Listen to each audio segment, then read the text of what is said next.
सत्य वचन, अमर वचन, जीवित वचन, दिव्य वचन, सत्य वचन, अमर वचन, जीवित वचन। साई दा बामा बनी दा बामा बगैर जनी रे जनी रे जनी रे जनी रे सा। दिव्य वचन, सत्य वचन, अमर वचन, जीवित वचन, दिव्य वचन, दिव्य वचन।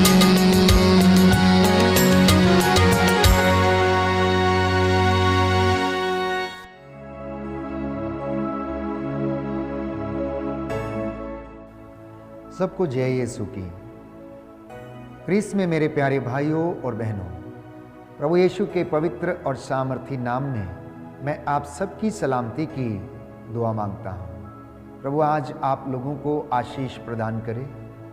जो वचन आप सुनने वाले हैं, इसके द्वारा आपके जीवन में, आपके घर में और आपके बिजनेस में उन्नति आए और प्रभु आपका मार्गदर्शन करे।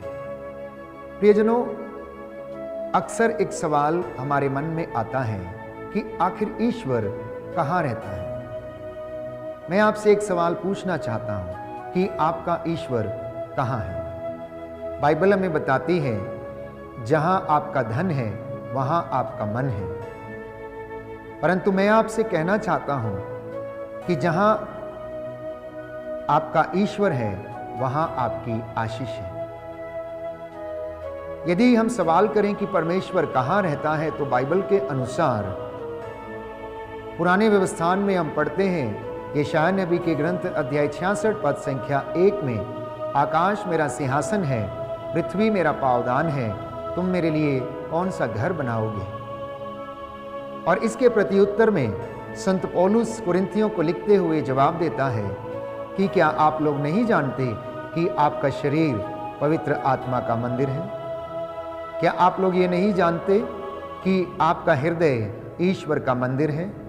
जी हाँ प्यारे भाइयों और बहनों, प्रभु यीशु ने कहा कि जहाँ पर 2 या 3 मेरे नाम से एकत्र होते हैं, मैं उनके बीच में हाजिर रहता हूँ। तो आपके सवाल का जवाब ये है कि आपकी आशीष वहाँ है जहाँ आपका ईश्वर है। परमेश्वर वहाँ रहता है जहाँ उसके नाम पर 2 या 3 लोग एकत्र होते हैं। मत्ती के सुसमाचार अध्याय 18 पद संख्या 20 में हम पढ़ते हैं। तो प्रभु उस वक्त वहाँ पर मौजूद रहता है। जो लोग प्रभु की इच्छा को पूरा करते हैं, प्रार्थना में संयुक्त होते हैं, अपने घर को एकत्र करके परमेश्वर की हजूरी में आते हैं, वह उनके जीवन में निवास करता है। जो घर एक साथ प्रार्थना करता है, परमेश्वर की उपस्थिति, उसकी हजूरी और उसकी आशीषें उनके जीवन में सदा छाई रहती हैं। जहाँ पर परमेश्वर का निवास है, वहाँ पर प्रेम, दया, शांति और सहनशीलता बनी रहती है। जिस जगह पर शांति नहीं है, जिस जगह पर प्रेम नहीं है, वहाँ पर ईश्वर का निवास नहीं है। जहाँ पर लड़ाई झगड़े हैं, मनमुटाव है, ईर्ष्या है, द्वेष है, घृणा है, वहाँ पर ईश्वर का निवास नहीं है। प्रियजनों, यदि आप वास्तव में ईश्वर की आशीष को अनुभव करना चाहते हैं, तो पवित्र आत्मा के वरदानों की आप लोग अभिलाषा करें, क्योंकि ये पवित्र आत्मा ही हमें परमेश्वर की ओर लेकर जाता है। ये पवित्र आत्मा ही हमें ईश्वर को स्वीकार करना, उस पर विश्वास करना, सेवा के काम करना, आनंद को अनुभव करना हमें सिखाता है और प्रेरणा देता है। तो पवित्र बाइबल जो परमेश्वर की प्रतिज्ञाओं का ग्रंथ है, इसमें परमेश्वर का मन लिखा गया है। यदि आप इसे ऊंचा करेंगे तो परमेश्वर आपको ऊंचा करेगा। यदि आप इस बाइबल को अपने जीवन में धारण करेंगे और इसके वचनों के अनुसार यदि आप लोग चलेंगे, तो परमेश्वर सदा आपके साथ रहेगा। प्यारे भाइयों और बहनों, आप प्रभु के वचन को ऊंचा करें और प्रभु का वचन आपको कभी नीचे नहीं गिरने देगा, क्योंकि बाइबल ये कहती है, प्रभु यीशु ने कहा, घबराना मत, तुम्हें शब्द दिए जाएंगे। जब तुम कोर्ट कचहरी में अपने मुद्दई के खिलाफ खड़े हो जाओगे तो उस समय घबराना नहीं, तुम्हारे होठों पर, तुम्हारी जुबान पर शब्द रखे जाएंगे। तुम इस बात की चिंता मत करना कि तुम क्या बोलोगे, क्योंकि पवित्र आत्मा तुम्हें प्रेरणा प्रदान करेगा। इसलिए इस वचन को प्रियजनों ऊंचा करना अनिवार्य है। इस वचन को हृदय में, परिवार में धारण करना अनिवार्य है। यह वचन हमें शिक्षा देता है, यह वचन हमें जीवन प्रदान करता है। और इस पवित्र ग्रंथ में ईश्वर के चिन्ह चमत्कार, उसकी दया, उसके प्रेम का वर्णन है। उसने हमसे और इस दुनिया से कितना प्रेम किया, इसका वर्णन बाइबल हमें देती है। तो समस्त मानव जाति के लिए यह प्रतिज्ञाओं का ग्रंथ है। समस्त मानव जाति के लिए यह आशीषें प्रदान करने वाला ग्रंथ है। समस्त मानव जाति के लिए और हर विश्वासी के लिए यह अनुग्रह प्राप्त करने का माध्यम है। कई लोगों के हाथ में आपने देखा होगा कि उनकी बाइबल पढ़ते पढ़ते बहुत पुरानी हो जाती है। और मैं आपसे कहना चाहता हूं कि बाइबल के पन्ने आपके हाथों में जितने ज्यादा पुराने होंगे, आपके जीवन में इसकी आशीष उतनी ही नई होगी। अक्सर कई प्रचारकों की बाइबल को आपने देखा होगा, हर तरफ से टिक मार्क की गई है या वचनों को हाईलाइट किया गया है। एक एक वचन जब पवित्र बाइबल का आप हाईलाइट करते हैं तो ये आपके जीवन को प्रेरणा देता है और वो आपके जीवन के लिए सार्थक सिद्ध होता है। इसलिए मैं हमेशा इस बात को कहता हूं कि आप बाइबल को उठाइए और बाइबल आपको उठाएगी। बाइबल आपके घर में पढ़ते पढ़ते जितनी पुरानी होती जाएगी, आपका जीवन उतना ही नया होता जाएगा। आप इसके अंदर जितना जाने का प्रयास करेंगे, आपके अंदर परमेश्वर उतना ही आएगा। आप जितना इसे समझेंगे, आप यीशु के विषय में और ईश्वर की महानता और उसके चिन्ह चमत्कारों के विषय में जान पाएंगे। प्यारे भाइयों और बहनों, अक्सर हमारे जीवन में अनेक बातों को लेकर वाद विवाद होते रहते हैं। अब चाहे वो धर्मशास्त्र क्यों ना हो या प्रभु का वचन क्यों ना हो। तिमोथी के ग्रंथ में हम पढ़ते हैं कि तिमोथी इस बात को कहता है कि ऊट पटांग के वाद विवाद में ना फंसें। ईश्वर का वचन वाद विवाद का विषय नहीं है, परंतु ईश्वर का वचन अनुग्रह प्राप्त करने वाला वचन है। ईश्वर का वचन हमें जीवन देने वाला वचन है। इसलिए उस पर वाद विवाद ना किए जाकर हम उस पर विश्वास करें और परमेश्वर के अनुग्रह को हम अनुभव करें। तो उत्पत्ति ग्रंथ अध्याय 13 में हम पढ़ते हैं पद संख्या 5 और उससे आगे कि लोट अब्राम के साथ रहता था और उसकी भी भेड़ बकरियां और चौपाए और तंबू थे। तो वह भूमि इतनी विस्तृत नहीं थी कि उससे दोनों का निर्वाह हो सके। उनकी इतनी अधिक संपत्ति थी कि वे दोनों साथ नहीं रह सकते थे। इस कारण अब्राम और लोट के चरवाहों में झगड़े हुआ करते थे।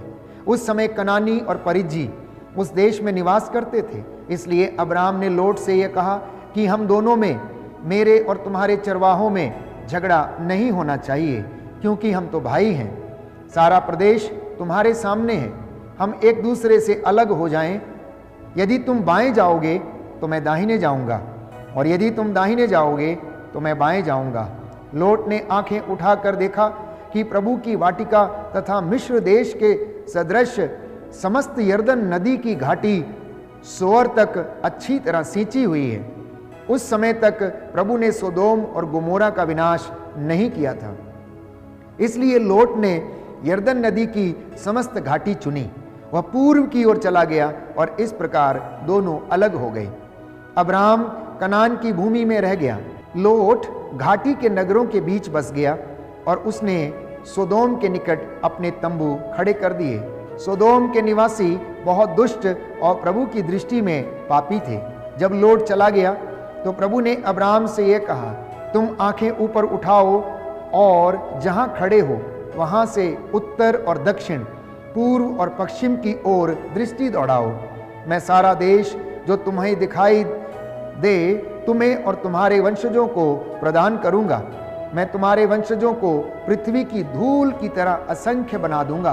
पृथ्वी के धूलिकण भले ही कोई गिन सके, किंतु तुम्हारे वंशजों की कोई गिनती नहीं कर पाएगा। चलो इस देश में चारों ओर घूमने जाओ, क्योंकि मैं इसे तुमको दे दूंगा। अब्राहम अपना तंबू उखाड़कर हेब्रोन में मामरे के बलूत के पास बस गया और उसने वहां प्रभु के लिए एक वेदी बनाई। एक सुंदर प्रसंग उत्पत्ति ग्रंथ में हमें पढ़ने को मिलता है कि लोट ने एक ऐसी जगह को चुना जहां पर हरियाली थी और सब कुछ था। उसने सोदोम और गोमोरा के पास में ही उस भूमि को चुना और अब्राम से अलग होकर वहां पर रहने लगा। लेकिन जिस जगह को उसने चुना था उसके बगल में ही सोदोम और गोमोरा थे, जहां के लोग दुष्ट थे, पापी थे और ईश्वर की इच्छा के अनुसार जीवन नहीं बिताते थे। अब्राहम के हिस्से में जो कुछ भी आया, प्यारे भाइयों और बहनों, उस पर प्रभु की आशीष थी।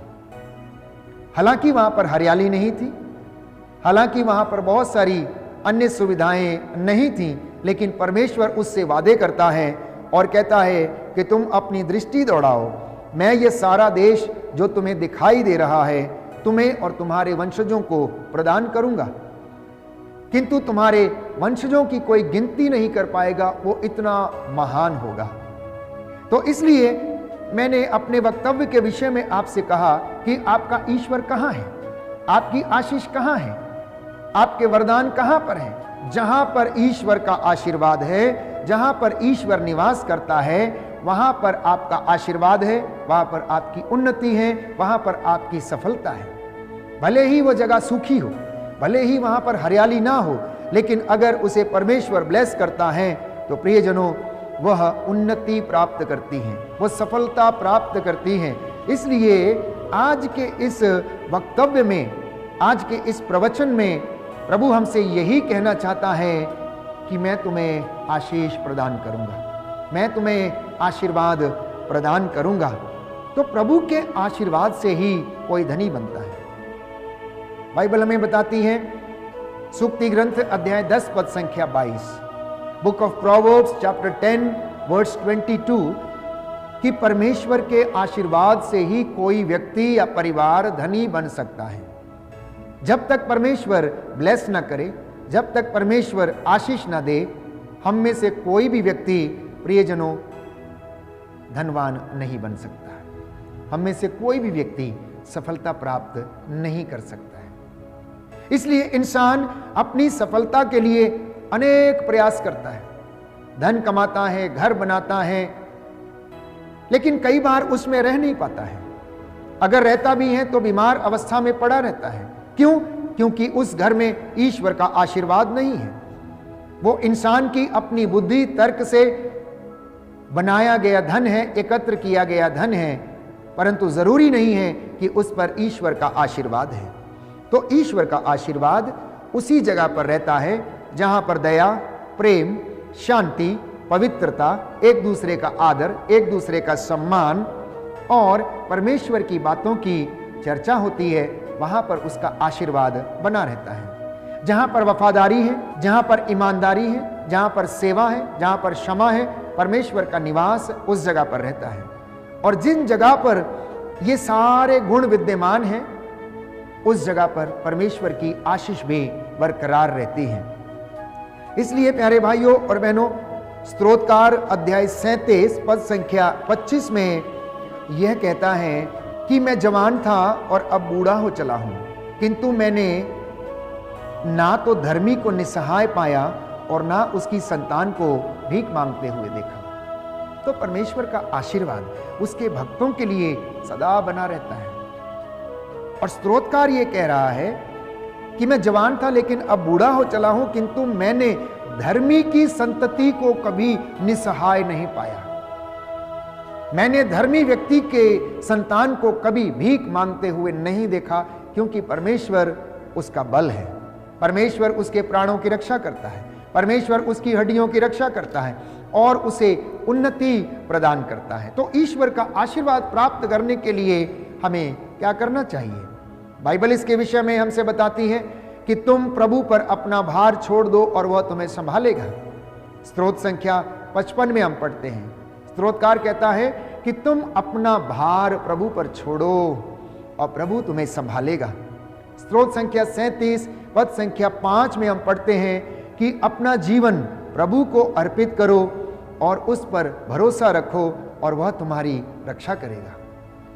तुम प्रभु को अपना जीवन समर्पित करो, जीवन के साथ साथ अपने बच्चों को समर्पित करो, अपने घर को समर्पित करो, अपने बिजनेस को समर्पित करिए। जिस पलंग पर आप सोते हैं उस पलंग को भी आप समर्पित करना, ताकि परमेश्वर आप लोगों को संभाले, अच्छी नींद और हर चीज आपको प्रदान करे। ये बाइबल के वचन हैं। तो जब इन वचनों को हम ऊंचा रखते हैं तो ये वचन भी हमें ऊंचा रखते हैं, ये हमें आशीष दिलाते हैं।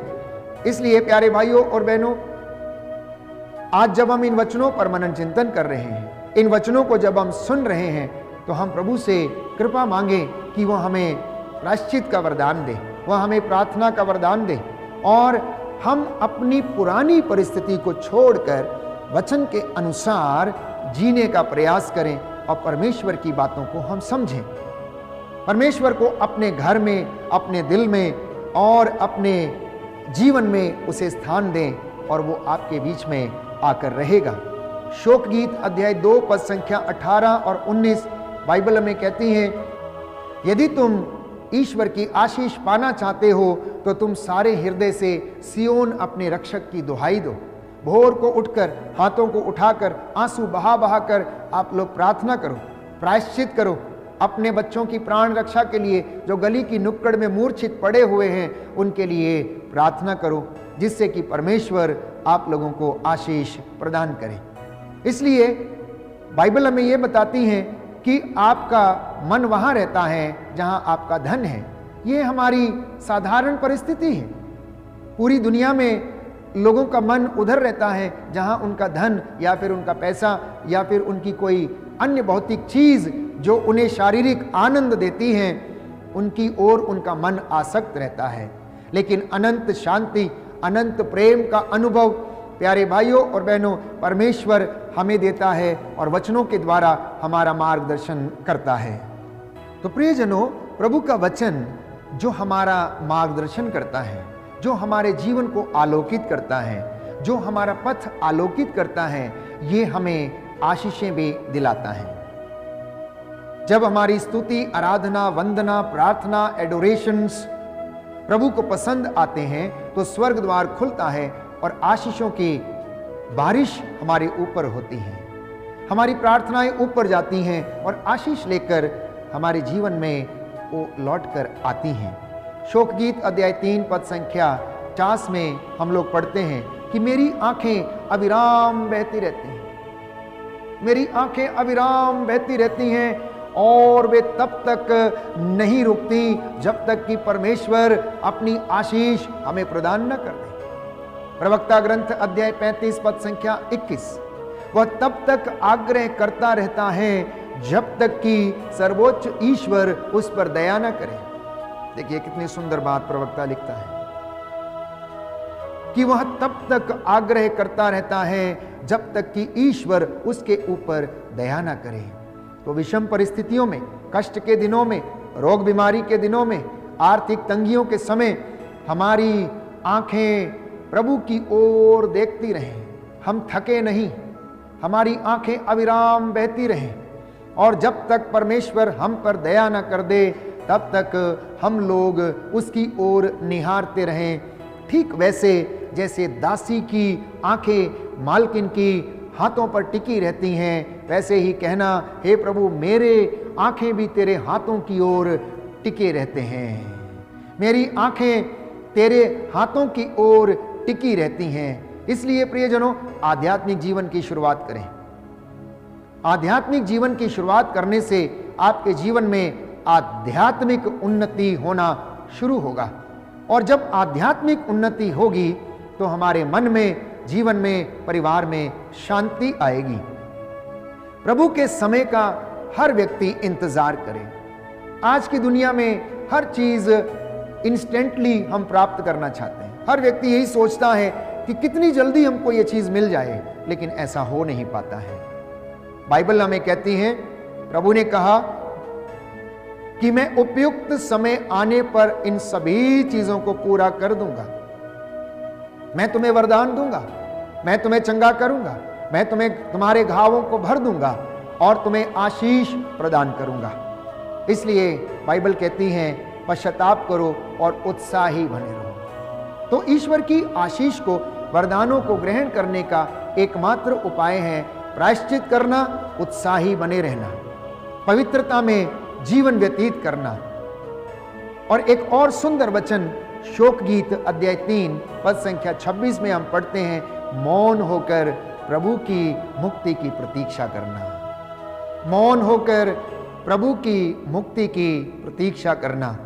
इसलिए स्तोत्रकार कहता है अध्याय 130 पद संख्या 5 में कि मैं प्रभु की प्रतीक्षा करता रहा, मेरी आत्मा उसकी प्रतीक्षा पर भरोसा करती है। मेरी आत्मा प्रभु की प्रतीक्षा पर भरोसा करती है। इसलिए प्यारे भाई और बहनों, आज के जो वचन आपने सुने हैं, आपके जीवन में और परिवार में आशीष लाएं, बरकतें लाएं। आपकी आशीष वहाँ है जहाँ पर आपका परमेश्वर है, और परमेश्वर वहाँ रहता है जहाँ पर प्रेम है, ईमानदारी है, सेवा है, प्रार्थना है, दया है, क्षमा है, सहनशीलता है। आइए हम इन बातों को अपने जीवन में लागू करें, परमेश्वर की उपस्थिति का अनुभव करें। प्रभु हमें आशीष दे। आज के वचन 100 गुना, 60 गुना और 70 गुना फल हमारे जीवन में लाएं। आमीन।